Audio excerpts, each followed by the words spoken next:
Today I'll be talking about enhancing building energy and environmental assessment certification. For brevity's sake, I've decided to make it succinct and just call it BEAC, spelled B-E-E-A-C. So, as Tim said, my name is Emeka Efe Osaji. You can call me Emeka.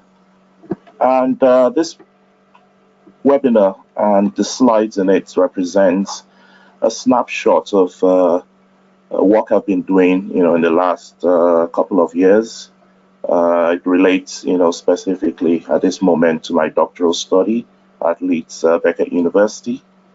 And I guess you could say it's been so far interesting, and I hope you would enjoy the webinar.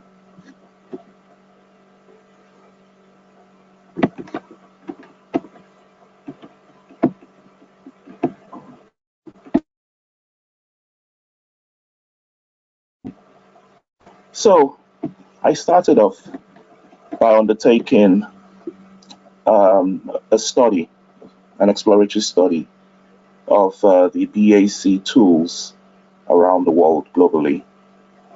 And so far, I've identified about 55 of such tools. These basically tend to focus on the design, construction, phases. But then there are also tools to do with certification, rating, assessments, which also tend to focus on the operational aspects. But primarily majority of these tools, 55 of them, over 78 to 140 countries, focus on the design and construction phases. As you can see from this slide, there tends to be 13 of these tools which have been used in, most of the countries. And this range from the Green Globes, SPEAR, SB2, DGNB, HQE, the energy performance certificates, which consist of certificates which are supposed to follow the energy performance of building directive within the what used to be the 29 EU countries, now with Brexit probably 28 or 27. They have Energy Star, Well, Passive House, Sequel, BREEAM, EDGE, and LEED. Now you'll notice also from this figure that half of the top four, so which means Sequel and BREEAM, happen to be UK tools. Now if we look at this slide, it gives you an idea of the countries using the most BEAC tools. Now I would like to think of what I've captured so far is dynamic, because a lot of knowledge in this area depends on the knowledge you can actually collect and which is readily available. So that's why I've referred to it as in at least number of countries or in at least number of BEAC tools. So as you can see from this snapshot of this slide, the tools, or rather the countries using the most tools, consist of Australia, Czech Republic, Denmark, Finland, and the UK uses the most, about 9 tools.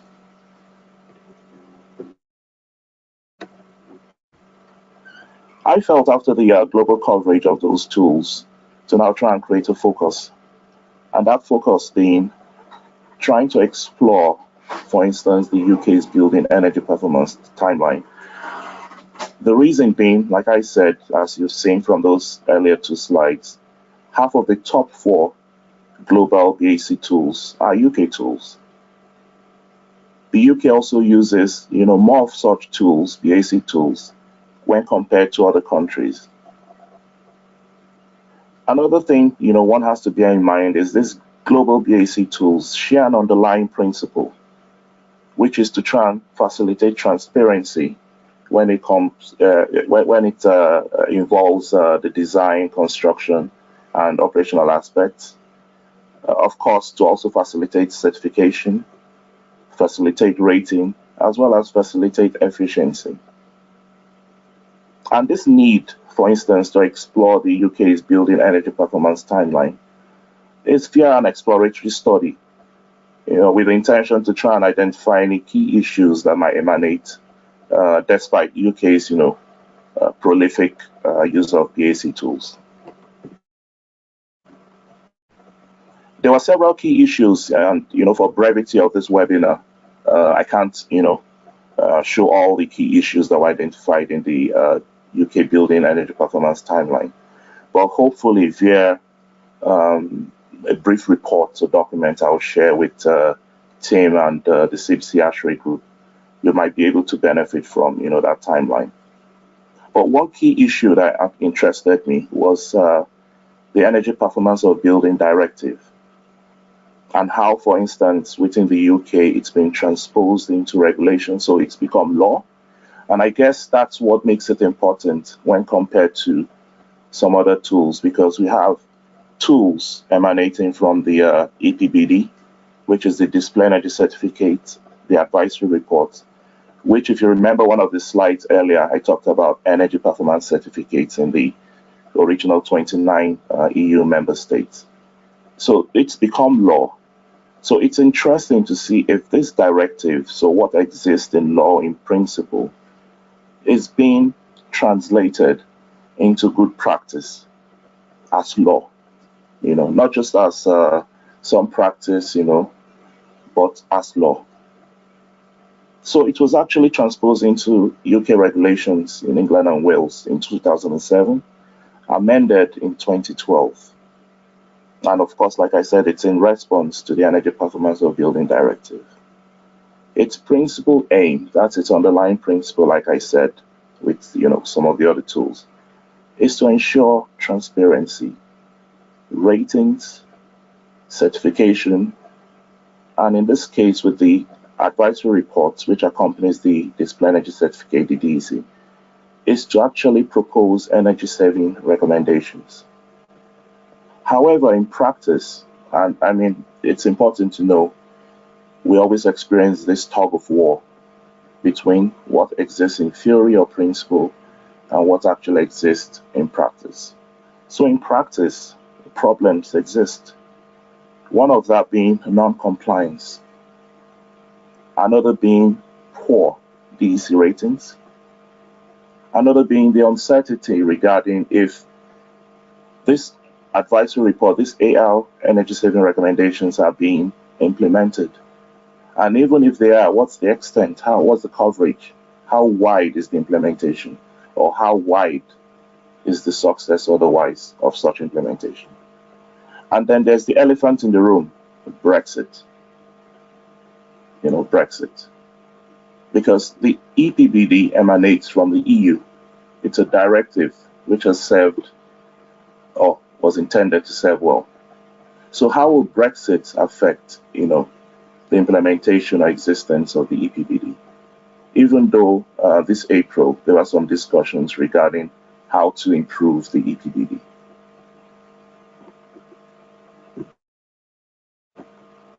Now, I undertook a pilot study, and once again, I felt it's important to determine what's the process, because before we start and arrive at point A and point B, there's a process involved. So I felt it very, very important to actually identify what's the process involved in the Display Energy Certificate and advisory reports, the DEC and AR, which is supposed to actually help facilitate the EPBD principle. So that's why I felt it important to establish the process flow. And by so doing, through the pilot study and consultation with stakeholders or key stakeholders, also I was able to identify where in the process the flaws actually lie. So as you can see from this slide, you have a process that starts with that underlying principle, like I said, transparency, certification, ratings, recommendations, and efficiency. Then you have the pre-commission, what I call the pre-commission requirement phase. So like I said, this is not some sort of choice, this is an obligation. It's law.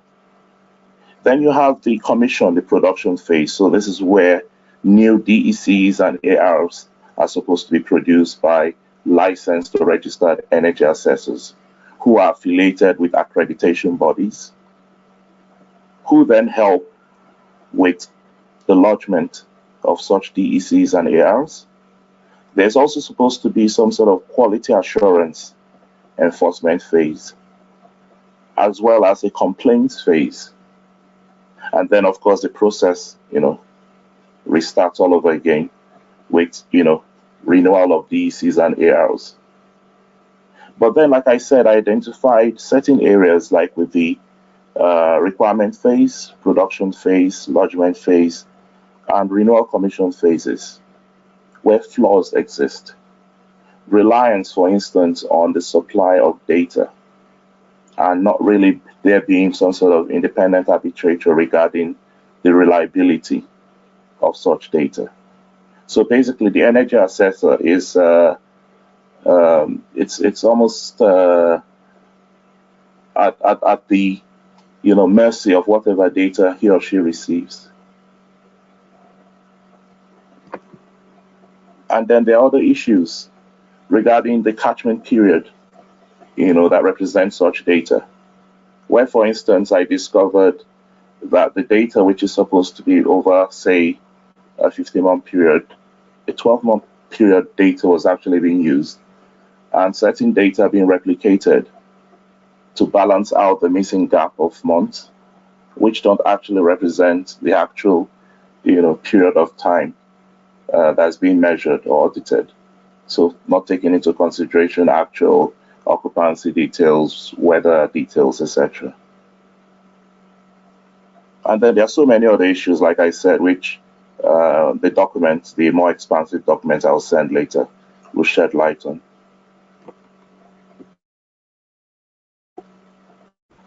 So bearing all that in mind, I decided, to analyze the government's compliance. There are some societies that call it charity begins at home. So, like I told you initially, the UK government, for instance, in this instance, representing England and Wales, was actually supposed to implement the directive as transposed into law in 2007, amended in 2012. So it's interesting to see if those who are supposed to police, implement, and facilitate the system are actually being disciplined, efficient custodians of such a directive and system. So that's why I intended to actually start with the central government, analyze central government compliance, as well as later on the national compliance with the local government authorities in England and Wales, to actually see how they're complying with the principle of the DECs and ARs in England and Wales. The objectives, basically are straightforward. First, identify how widespread the problems are. In the central government's case, with their 510 buildings within their building stock, find out how widespread the problems are nationally in England and Wales, with the over 200,000 buildings of 348 local government authorities. Identify why these problems, occur for central and local governments in England and Wales, and also to try and find out how can we resolve, mitigate, manage, address, this problem or this issue, for both practice and principle of the DECs and ARs. I had to go about it by setting up an appropriate protocol, taking into consideration a lot of the information and knowledge I was actually collecting. So the protocol consists of a literature search and review of broad areas to take into consideration, knowledge out there, whether it be relating to energy performance, certification rating, the principle versus practice, and any assumptions that are out there. And that's why I referred to trying to go through to scrutinize the UK building energy performance timeline. Then I try to address key questions also to take that into consideration in the protocol. So what's the principle, like I've already pointed out? The practice, so trying to reach out to stakeholders who are willing to share their practice and experience and expertise. The methods that have been involved. as well as literature research and review of focused areas, so in particular to the DECs and ARs themselves, how they are implemented, the content of those documents, and already, for instance, key studies actually were highlighted. For instance, in relation to non-compliance with the DECs by Bronze et al., which identified a 20% non-compliance. Then there was also that 2 years later identified by Hong and Stedman through, I think, a CIBSE study of a 50% non-compliance. These are significant. Then also I had to identify access to sources of information. As any of you know, when it comes to energy performance, tapping into reliable data sources is key and challenging. But luckily, as part of the directive, which is a plus in the case of the government of the United Kingdom, they were one of the first to establish, as part of the directive, very good national registers. So much so, there's a national register for England and Wales and also for Scotland. The non-domestic energy performance certificate register deals with non-bulk data. It's bulk in itself, but when compared to the Open Data Communities platform, that is, more bulk data compared to the former. Then also, empirical research has to be taken into consideration regarding primary and secondary data. So taking into consideration any energy use patterns from historical energy data, as well as the documents themselves, the documents of the statutory instruments, the DECs and ARs. And probably later, if qualitative studies are undertaken by me, rigorous questionnaires to take into consideration whatever evidence has been captured at the quantitative analysis stage. That also required a protocol, and that involved, searching the DECs and ARs in England and Wales, trying to summarize any patterns within the content. This is still ongoing, of course. Then trying to address any questions, the key questions relating to non-compliance, the ratings, as well as the energy saving recommendations. Accessing the NDEBC register, and I had to go through a painstaking process of first trying to establish how many buildings, for instance, are within the central government building stock, trying to derive the addresses of such buildings in order to help retrieve and catalog the required or appropriate DECs and ARs from that register, that database. So far identified 510 central government buildings, but only 104 DECs and ARs were available to be retrieved and cataloged. And in later slides, I'll explain the significance of this. And bear in mind the previous two key studies I talked about regarding non-compliance of 20% and 50%. I also was involved, again, like I said, taking into consideration historical data as well as the DEC and AR data. And then undertaking content analysis, statistical analysis, and comparative studies. So what are the findings so far?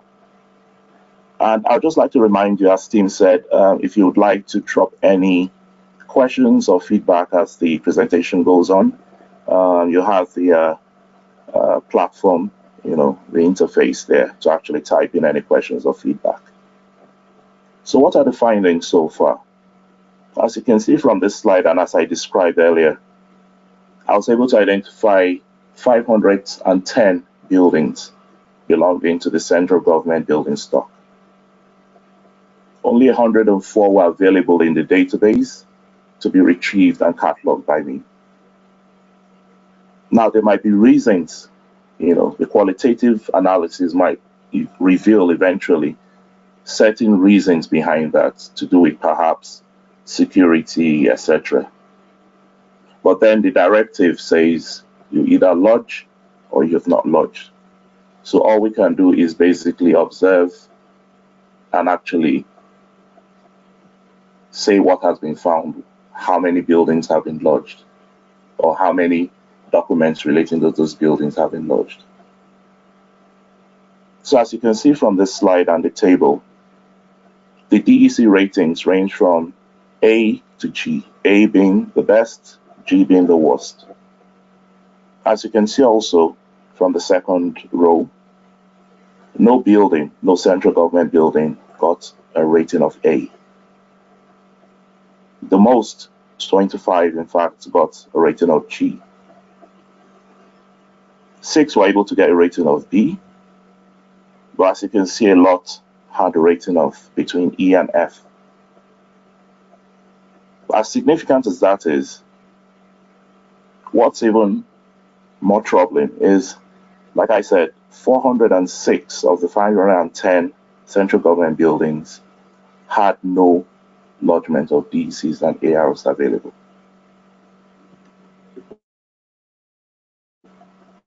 Now, when we dig a bit deeper into the different demographics, the categories of these buildings, you now discover the central buildings have agency and other public bodies, high-profile groups, ministerial departments, non-ministerial departments, the Prime Minister's office, number 10 Downing Street, as well as public corporations. And as you can see, the Prime Minister's office itself had a rating of D. Agencies and other public bodies, a B. Non-ministerial departments, a B.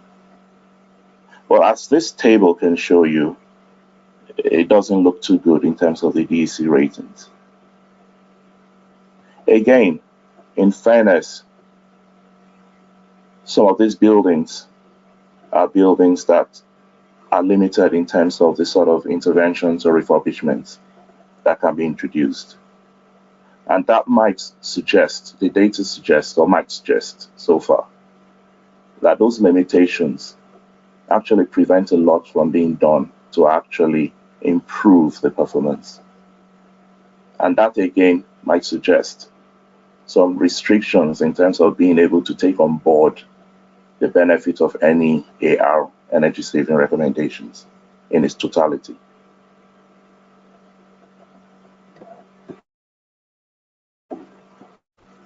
Again, in terms of the findings, we started off, like I said, with 2 key studies. One stating a 20% non-compliance in 2011, another stating a 50% non-compliance in 2013. My study has identified the level of non-compliance with the central government stock of buildings as 80%. That represents non-lodgement. Again, the study would eventually try and dig deep into the data qualitatively to find out the reasons behind this significant figure.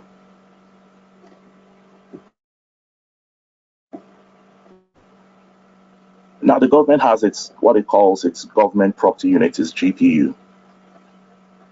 And this GPU itself, in trying to facilitate efficiency, sustainability within the government estate, set a target of having the buildings achieve A to D ratings, so a maximum of D ratings, by 2018, which happens to be this year.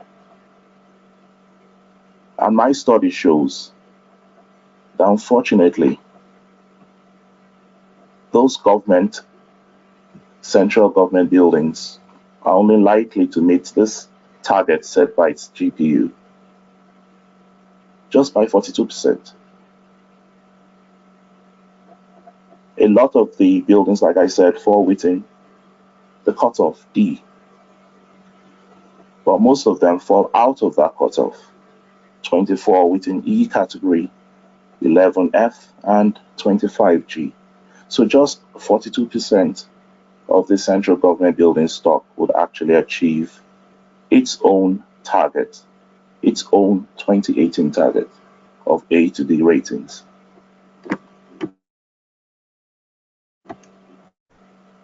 Now, I also looked at AR recommendations for the worst DEC rating performing category of buildings. That's the G-rated buildings.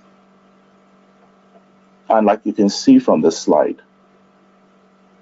bearing in mind that even the Building Research Establishment, the BRE, has championed, the fabric first as a basic first intervention in trying to limit the number of mechanical and under, interventions.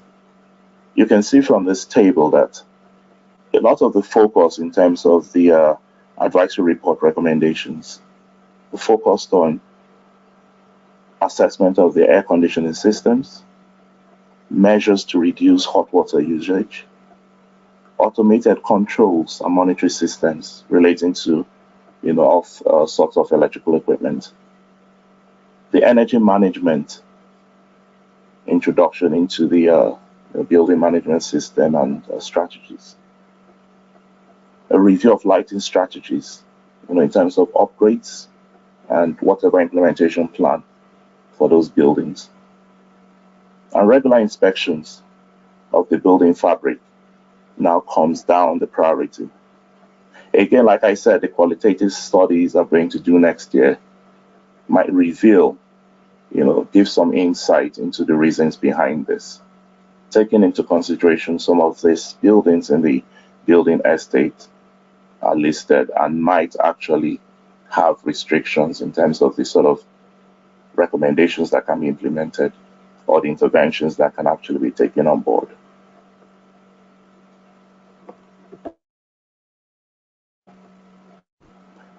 Bearing in mind what I've discovered, at the central government level, like I said, with the objectives I set for myself, I decided also to set up a protocol to now quantitatively analyze what goes on at the local government authority levels, across England and Wales. Again, bearing in mind, the bulk data nature of this study is still ongoing. But it basically involves searching the DECs and ARs in England and Wales. Again, addressing key questions relating to the underlying principle versus practice. So, the transparency, the compliance ratings, and the energy saving recommendations. Accessing, I spoke earlier of the bulk data register or platform, data platform. So accessing the Open Data Communities platform and deriving the information for 353 local government authorities in England, 22 for Wales. But then the nature of bulk data is, if you remember, I talked about data reliability, data sourcing and reliability. We have to assume all data has to be checked, cleaned, and verified for any sort of data corruption or even data duplication. So I had to do that with 215,237 DECs and ARs for 348 local government authorities. And then I conducted the empirical research and also the quantitative analysis involving content analysis, statistical analysis, as well as comparative analysis of this bulk data set. So like I said, it's ongoing, and I've started to go through it region by region. So for instance, if we take a look at the Northern England region, which consists of the northeast of England, northwest of England, as well as Yorkshire and Humber, interestingly where my Leeds Beckett University is located, you now have a situation where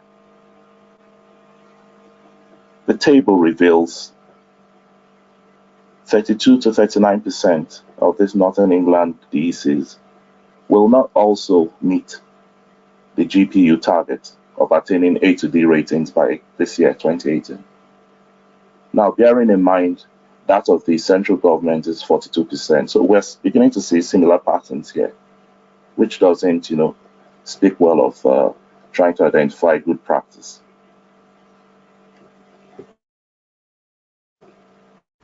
If we now look at the groupings of the local government authorities for England and Wales, so 353 for England, 22 for Wales, which is supposed to make up a total grouping of 375 local government authorities.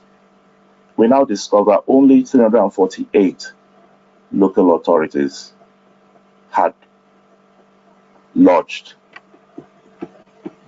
display energy certificates and advisory reports. So which basically I on those of 7.2.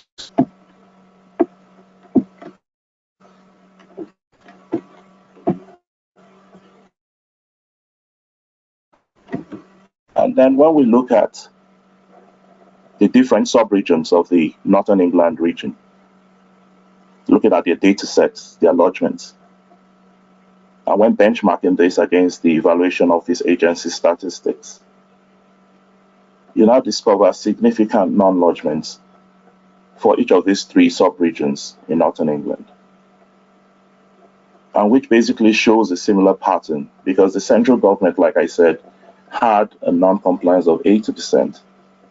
And you now begin to see similar patterns of 87%, 89%, and 88% for the Northeast, Northwest, and Yorkshire and Humber, respectively. So again, this is quite significant and begins to, unravel certain patterns.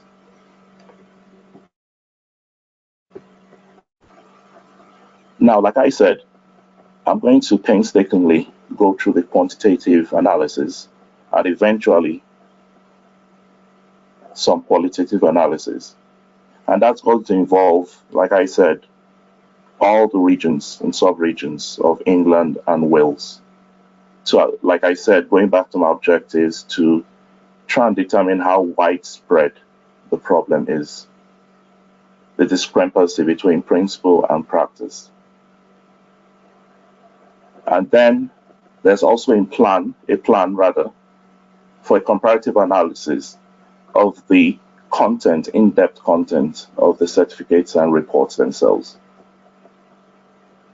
based on parameters and variables, to now discover what's going on, what's missing. And luckily, with my consultation with the formerly known DCLG, now the Ministry of Housing, I've gotten the DEC and AR codes and subcodes, so which makes content analysis possible, even at the bulk data level, to really do scrutinize these documents, to see how they hold up and compare that to the original intention from the EPBD.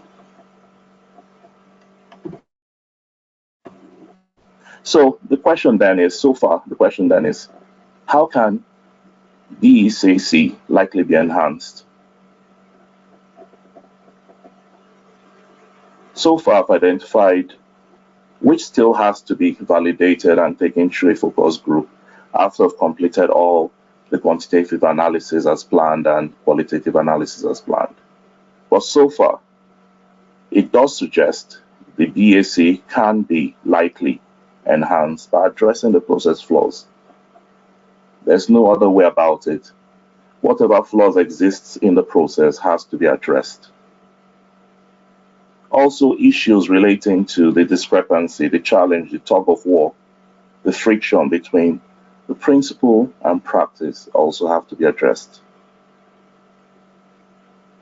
And then also, I'm suggesting what I call a process compliance reengineering protocol, which basically means now we know, or eventually when we know what we know, trying to retrace the process to try and rethink and restructure it to improve the process compliance.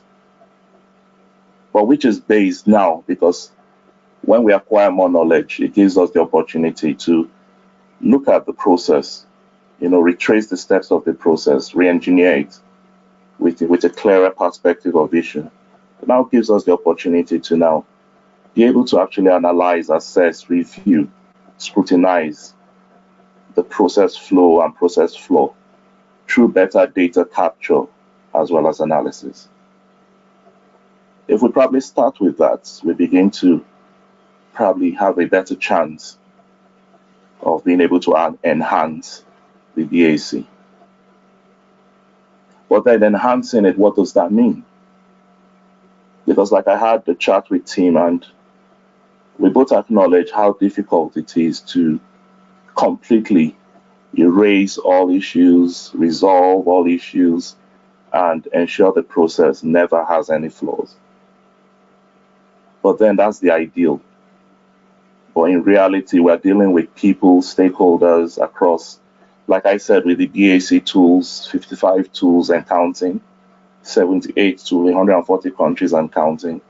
It's difficult for a group, a body, number of people operating at different levels, different interests, different experiences, different mitigating circumstances to always achieve consistent, and that word is important, consistent, efficient, good, best practice.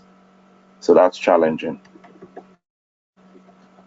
So I thank you. I hope I've not taken up too much of your time. I thank you for attending and listening, regardless of your locations and circumstances.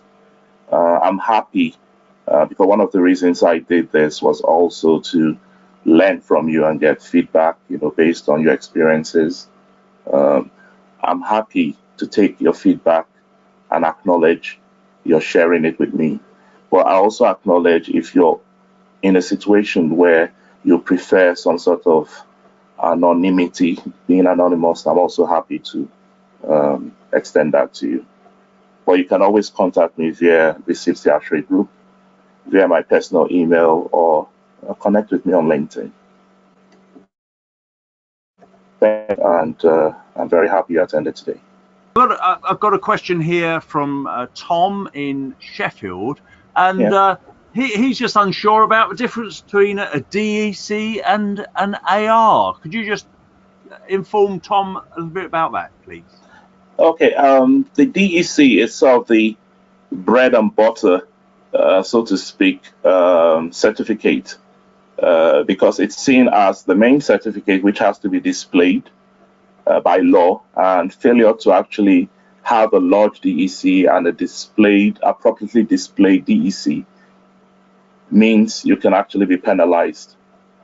The AR, on the other hand, is still also a statutory instrument, but not required to be displayed, but it provides, via the energy assessor's experience, knowledge, experience, as well as observation and scrutiny of the building, provides energy saving recommendations which the building manager or building owner should take on board. So these two documents are alike because they are statutory instruments of the United Kingdom of England and Wales. But in terms of display of visibility, the DEC should be prominently displayed in a publicly visited or public authority building, whereas the AR should be made available on request, but not necessarily displayed. So the DEC, bearing in mind what I talked about, the underlying principle of the Energy Performance of Building Directive, the DEC fulfills the transparency, certification, rating aspect, whereas the advisory report fulfills also transparency, but more fulfills the energy saving recommendation and also efficiency aspect. Okay, just to clarify for people who don't know, because we've got people from around the world here, DEC stands for Display Energy Certificates. Okay, and who has to complete that? And that's a target. Well, not sorry. That's prediction rather of how a building will work, or is it actually its actual energy use? No, it's actual energy use. That's why, like when I went through the UK building energy performance timeline, the UK building energy performance experience has been such that it's gone through, the typical problem of data sourcing, verifiability, as well as predictions. But the unique thing with the DEC when it was introduced is it actually provided by law, mandated by law, that actual energy use should be made available. So interestingly, the central government complied, for instance, by making sure a lot of its buildings stream live their energy use data by an hourly or daily basis, as well as ensuring other, aspects. They've introduced several policies, Green Deal, etc. But what differentiates the display energy certificate, for instance, from another energy performance certificate, which was also introduced, the energy EPC, energy performance certificate, is that energy performance certificate takes care of domestic buildings, whereas the DEC specifically takes care of every single public authority. So any building that is frequented by the public, used by the public, exists to serve the public, and is in the interest of the public, is liable to have the DEC by law.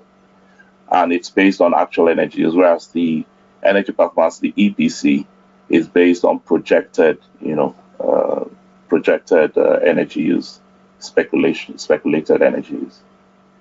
Okay, thank you very much. So the asset rating, the AR, is something which is a hope, and the display energy certificate is an actuality, I guess. Yeah. Okay. Right. Thank you very much. Thank you very much.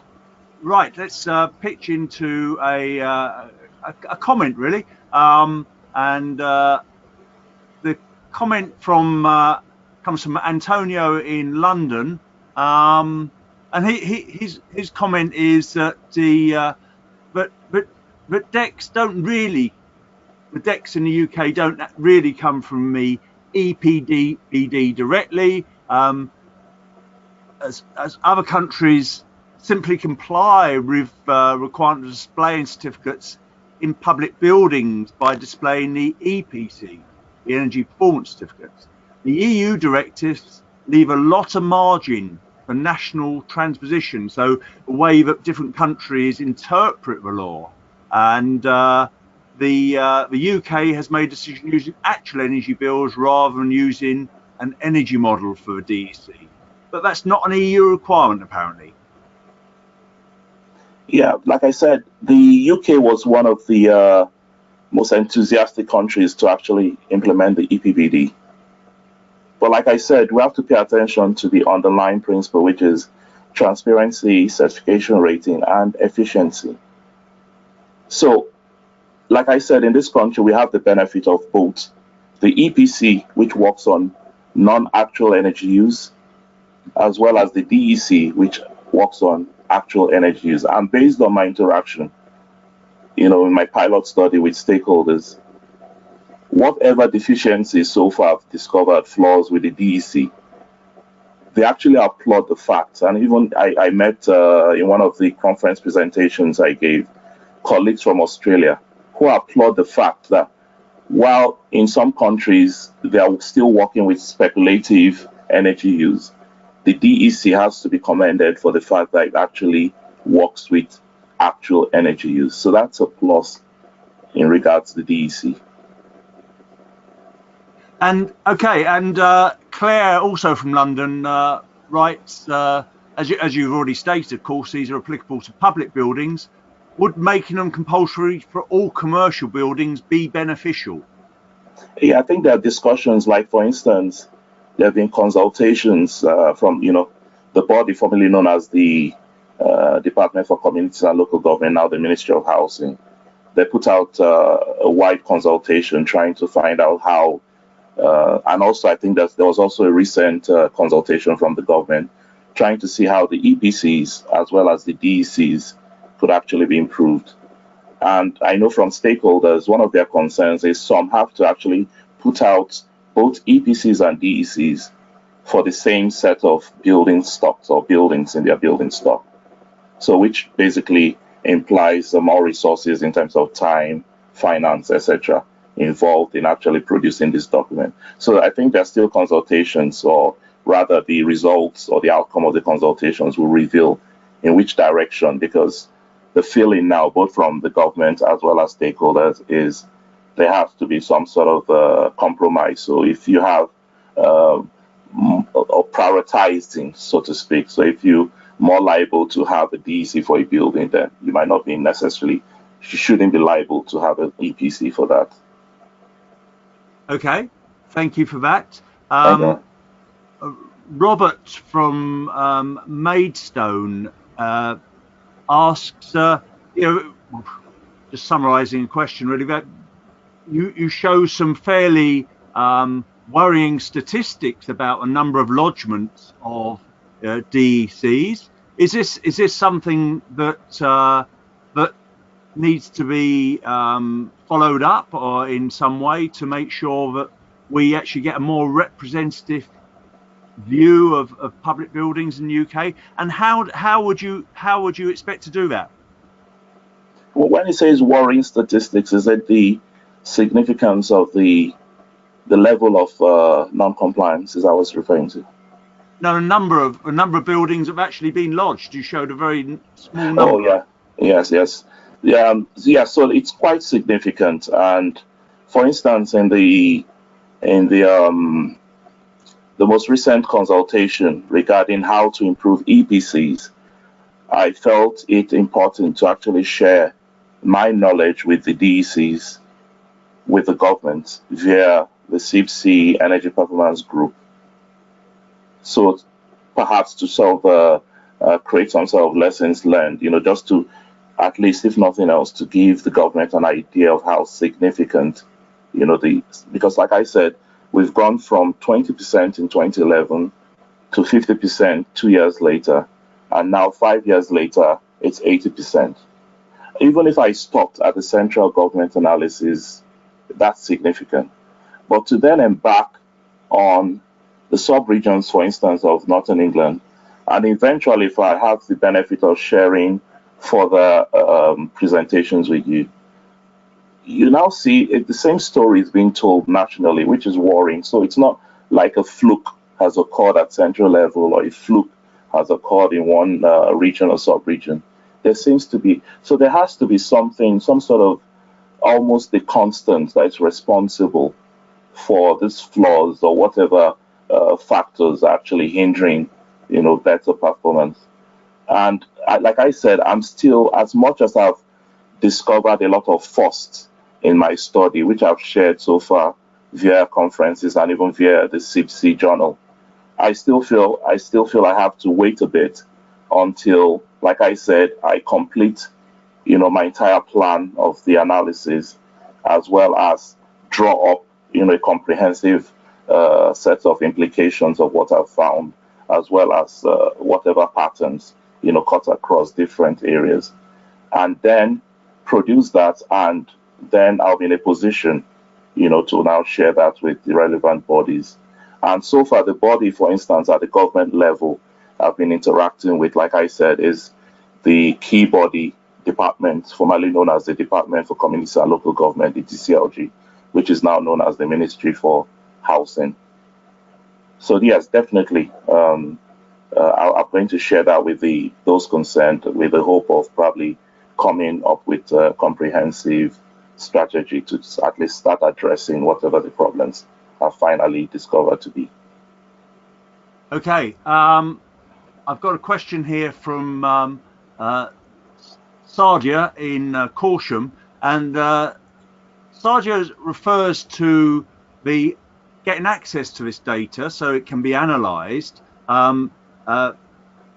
References to the Centre for Sustainable Energy, so you've got a website, csc.org.uk, that holds DEC data. And Sadia says that they only seem to have data up to 2010. Is data available beyond that? Yes. Oh,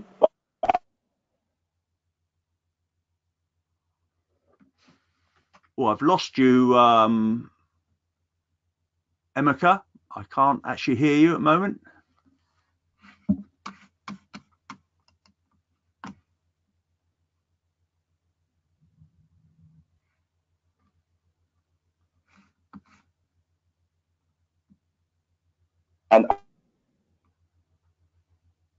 And it depends. Can you hear me, Tim? Yeah, I can hear you now. Yes. Yes. So as I was saying, instance, my data sets, which I've been working on, is based on data set between 2008 and 2017.